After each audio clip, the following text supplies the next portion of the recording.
As your NADA chairman, it is my great pleasure to introduce to you the 2013 NADA chairman and my good friend, David Westcott.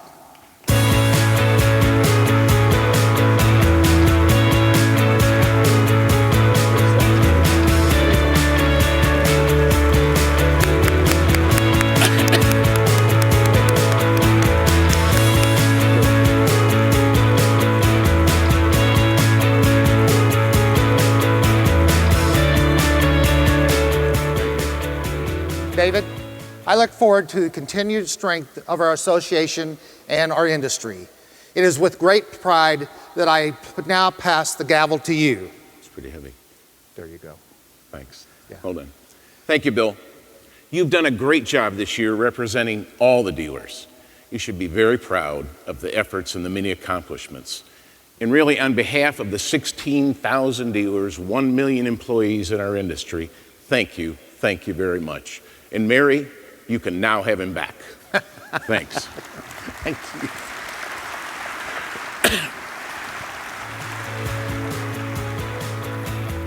It's certainly one of the great honors of my life to serve as your chairman. But before I started, there are a few people I'd like to thank for supporting me. First and foremost, my wife, Debbie. Deb, please stand.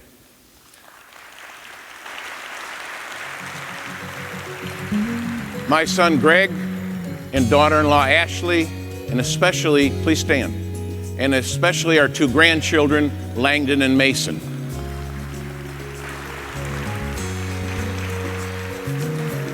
My beautiful daughter, Jennifer, and this one's it,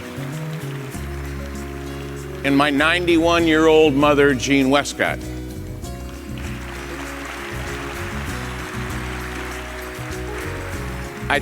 The next one is my mother, my favorite mother-in-law, and I don't dare say her age or I will no longer be her favorite son-in-law. So, Mom, stand up.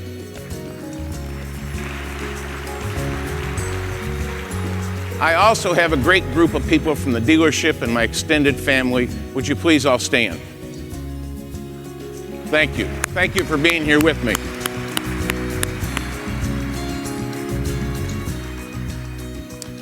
As you've just seen, I've worked in many jobs in this industry, from the wholesale side to the retail side, and then becoming a dealer in 1981. And I guess I saved the best for last. To me, being chairman of NADA is an incredible responsibility. I learned long ago that the world has a way of keeping you in line as soon as you start to think that you've made it. I remember vividly my first NADA convention in Atlanta in 1982. Deb and I were so excited to be there. I was thrilled to have the chance to meet with dealers who I called on when I was a sales rep with Pontiac. I remember being at a dinner one night in a nice restaurant and being excited to see dealers across the way that I'd known for years. And I went up to them, proud to reintroduce myself as a new car dealer, just like them. At the end of the meal, I was feeling pretty proud of myself and the way things had worked out, and gave the waitress my credit card. A few minutes later, she brought me right back down to earth when she told me, Mr. Westcott, we don't take Texaco cards. Boy, was I embarrassed. But it was a valuable lesson. Never let your ego get too big. As your chairman, I promise to listen to all your voices and fight as hard as I can to protect and promote our industry, which has done so much for our nation. And I won't try to pay any checks with a Texaco card. As I think about the turmoil in the industry over the last few years, I thought again and again about the central role that dealers and NADA have played in putting the industry back on the road to renewed strength. The crisis of the moment and the uncertainty of the future always seems threatening, but it's our core principles that have always kept us strong. First, and probably most important principle, is serving our communities. Ultimately, when making a big expenditure like buying a car or truck, customers want to know that someone is there locally who they can talk to and who will meet their needs. The second principle has always been commitment to innovation.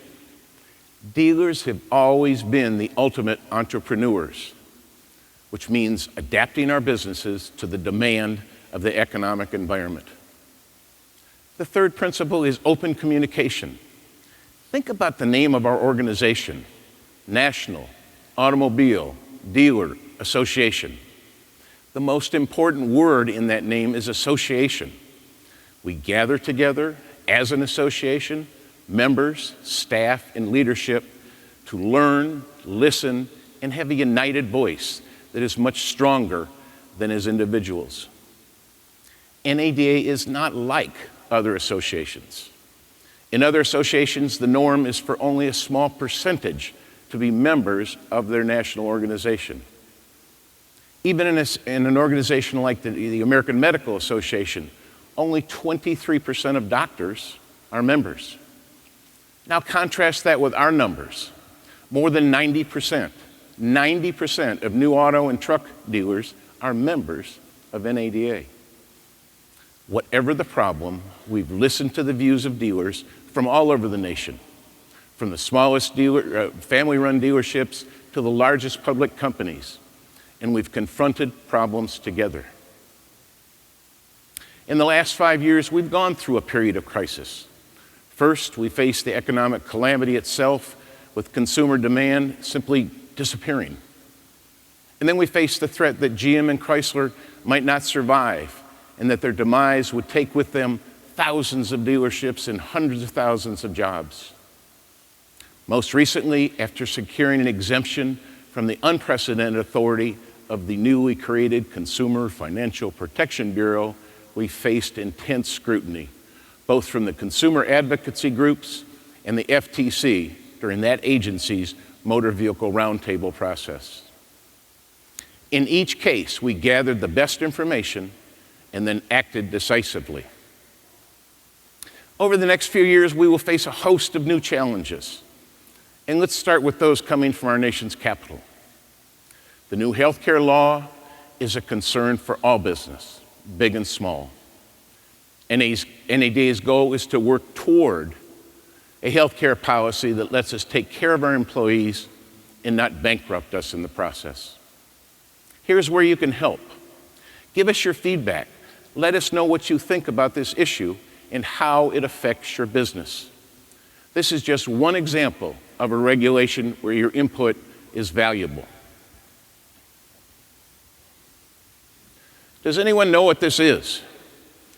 This is an insurance booklet that practically no one ever asked for, but dealers were still required to have on hand for our customers or face a $1,000 fine. Did you know this requirement was on the books for 21 years? But not anymore. We fought, and Congress got rid of it. Some of the regulations are just plain silly. Case in point, this year, we're looking to eliminate a law or a rule that a dealer has to sign a document that basically says a new car has to have emission systems. Seriously, has anyone here ever gotten a car from the factory that didn't have a muffler? When we hear from you on useless and obsolete policies and how they affect your stores, we can look into getting rid of them as well. More fundamentally, the government is forcing our industry through a period of rapid change. For example, potential regulation of auto lenders by the Consumer Financial Protection Bureau continues to threaten our vehicle business model. Also, the impact that vastly higher fuel economy requirements will have on the number of new vehicles that our customers are willing and able to buy could be dramatic. And who knows what unintended adverse consequences will result from the major tax reform efforts going on in Washington. If history is any guide, these and other major legislative and regulatory changes undoubtedly will have an impact on all of us in the years to come. But Washington is not the only source of change and challenge. The electronic age has ushered us into a new world of data. And this data brings challenges and opportunities. As dealers, we have obligations to our customers to ensure that data is handled and treated properly. We must be vigilant on this score. And of course, there's always the major challenge we will face relative to the relationships with our manufacturers. The issues posed by stair-step incentive programs and mandatory facility upgrades are just two of the most recent examples of manufacturers intruding into dealer businesses. Many stair-step incentive programs raise fundamental questions of fairness. Some markets are bigger and richer than others, and often large, small, rich, and less rich markets are in the same geographic area. We must continue to press our manufacturers to find a way to make sure that all dealers, from the largest to the smallest, are treated fairly and equitably. Thank you. Sometimes facility upgrades are needed, but that decision must be tied to the particular needs of a dealership and not driven by a one-size-fits-all mandate. The challenges facing us are daunting, and sometimes the future is uncertain. There is no way of knowing the technological change coming in the years ahead or what the regulatory environment will look like. Yet, in despite of these challenges of the moment and the uncertainties of the future, I remain confident about the future of our industry. For nearly 100 years, we have steered our way through countless storms by staying true to the three principles that I mentioned earlier: service to community, innovation, and open communication. I look forward to working with all dealers, large, small, publics, and other associations like NAMAD, and especially our state and metro dealer associations. When we work together, our grassroots efforts are even stronger. Over this year, I've often been asked, are you ready for the challenge, the travel, being away from home? Sometimes Debbie thinks my new wife's name is Delta. I'm lucky to have a great staff, and I'm so thankful my son is doing a great job running the dealership while I'm gone.